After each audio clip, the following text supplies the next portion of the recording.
Hello friends, your most welcome. आज हम पुत्री यमुना पुत्री यमुना, द्रौपदी, पृथ्वी, अमृत, शिक्षक, आँख, हिरण, भ्रमर, वृक्ष और उद्यान, इनके पर्यायवाची आज हम देखने वाले हैं। तो चलिए शुरुआत करते हैं वन बाय वन। हमारा पहला जो पर्यायवाची है वो है पुत्री। पुत्री है, पुत्री के पर्यायवाची जो हमको देखना है वो है अंगजा, आत्मजा, कन्या, कुमारी, तनया, तनुजा, दुहिता, बेटी, लड़की और सुता। ये हमारे पुत्री के पर्यायवाची हो जाते हैं। अब हम आगे देखें यमुना के पर्यायवाची।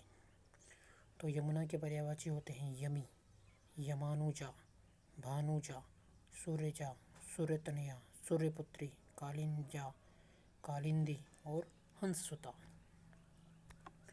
यदि हम सूर्य के पर्यायवाची में पुत्री के पर्यायवाची यदि हम ऐड करते हैं तो हमें यमुना के पर्यायवाची मिलेंगे। जैसे कि भानुजा, भानु यानी सूर्य, जा यानी कि सूर्य से जन्मी, तो भानुजा यानी कि यमुना, फिर सूर्यजा, फिर सूर्य तनया, फिर सूर्यपुत्री, इस प्रकार से। आगे हम देखिए नेक्स्ट। तो नेक्स्ट हमारा जो आएगा वो आएगा द्रौपदी के बारे में। द्रौपदी के पर्यायवाची आएंगे। तो द्रौपदी के पर्यायवाची होते हैं कृष्णा, द्रुपद सुधा, पांचाल कुमारी, पांचाली और यज्ञसेनी। यज्ञसेनी यानी यज्ञ से उत्पन्न, पांचाल कुमारी यानी पांचाल देश की कुमारी, राजकुमारी भी कह सकते हैं, और द्रुपद सुधा, द्रुपद द्रौपदी के पिता थे तो उनकी पुत्री यानी कि द्रुपद की पुत्री यानी द्रुपद सुधा द्रौपदी। नेक्स्ट हमारा जो पर्यायवाची आता है वो आता है पृथ्वी। पृथ्वी के पर्यायवाची होते हैं अचला, इला, क्षिति, जमीन, धरणी, धरती, धरा, धरित्री, भू, भूतल, भूमंडल और भूमि। आगे मही, मैदिनी, वसुधा, वसुंधरा और वसुमती। ये हमारे पृथ्वी के पर्यायवाची कंप्लीट होते हैं। नेक्स्ट आता है हमारा अमृत। तो अमृत के पर्यायवाची हम देखते हैं। अब अमृत के पर्यायवाची होंगे अमी, अमीय, आबे हयात, देवाहार, पीयूष, सुधा, पय, मधु, सोम, सोमरस। ये हमारे अमृत के पर्यायवाची हो जाते हैं। हमारा अगला जो शब्द है वो है शिक्षक। शिक्षक के पर्यायवाची होंगे अध्यापक, आचार्य, अध्यापक, उपाध्याय, गुरु, टीचर, प्रोफेसर। ये हमारे शिक्षक के पर्यायवाची होते हैं। अब हम कुछ दो वर्ड्स को देख लेते हैं कि र में यदि हमको ऊ की मात्रा लगानी है तो हम कैसे लगाएंगे। ये र में छोटे ऊ की मात्रा हम ऐसे लगाते हैं, र लिखना है और उसमें ऊ की मात्रा लगा देना है। इसमें यहाँ पर आपको गठान नहीं लगाना है, ये आपके छोटे ऊ की मात्रा हो जाती है। अगर हमको बड़े ऊ की मात्रा लगाना है तो इस प्रकार से एक लाइन खींच के गठान लगा कर ऊ की मात्रा लगाते हैं, हमारा बड़े ऊ की मात्रा होती है। ये हमको ध्यान रखना है। और ये हम गुरु शब्द देखें तो गुरु में यहाँ पर छोटी मात्रा लगी हुई, छोटा ऊ की मात्रा है। ठीक है, आगे बढ़ते हैं। अब हम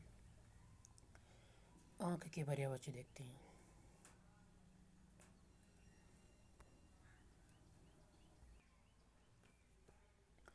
आँख के पर्यायवाची अक्ष,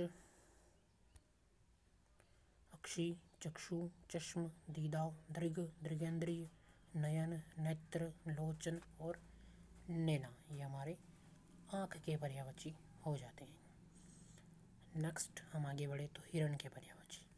हिरण के पर्यायवाची होंगे कुरंग, सारंग, मृग, हरिण और कृष्णसार। अब हम एक कॉन्सेप्ट देख लेते हैं। ये जो लिखा हुआ है ये ख लिखा हुआ है और इससे बन रहा है खाना।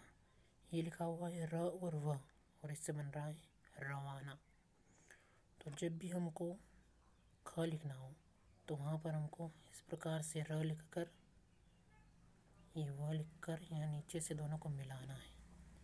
ये आपका ख बनेगा।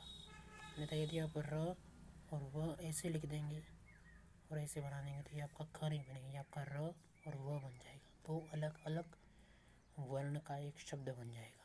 ठीक है, तो ये बात आप ध्यान रखिएगा कि ख हमको ऐसे लिखना है, ऐसे यहाँ पर मिलाना है हमको। ख में यहाँ पर मिलाप होना चाहिए। ठीक है, अब हम आगे बढ़ते हैं, हमारा अगला शब्द लेते हैं। अगला शब्द है हमारा भ्रमर। भ्रमर यानी कि भंवरा। इसके पर्यायवाची होते हैं अली, चंचरिक, द्विरेप, भृंग, मधुराज, सिलिमुख, भौरा, मधुकर, मधुप, मिलिंद और षटपथ। ये हमारे भंवरे के पर्यायवाची हो जाते हैं। आगे बढ़े हम तो वृक्ष यानी पेड़ के पर्यायवाची। इसके पर्यायवाची होते हैं तरु, दरख्त, द्रुम, द्रुमन, रुख, पर्णी, पादप, पुष्पद, विटप, बूटा, खांच, वृक्ष, फलद। ये हमारे वृक्ष के पर्यायवाची हो जाते हैं। लास्ट बट नॉट लिस्ट, उद्यान। उद्यान के पर्यायवाची देखते हैं। तो उद्यान के पर्यायवाची में हमारा आता है उपवन, गुलशन, गुलस्ता, चमन, पुष्पवाटिका, पुष्पोद्यान, आराम, निकुंज, बगीचा, कुंज, बाग और वाटिका। तो ये हमारे पर्यायवाची शब्दों का टॉपिक कंप्लीट होता हुआ। धन्यवाद, शुक्रिया।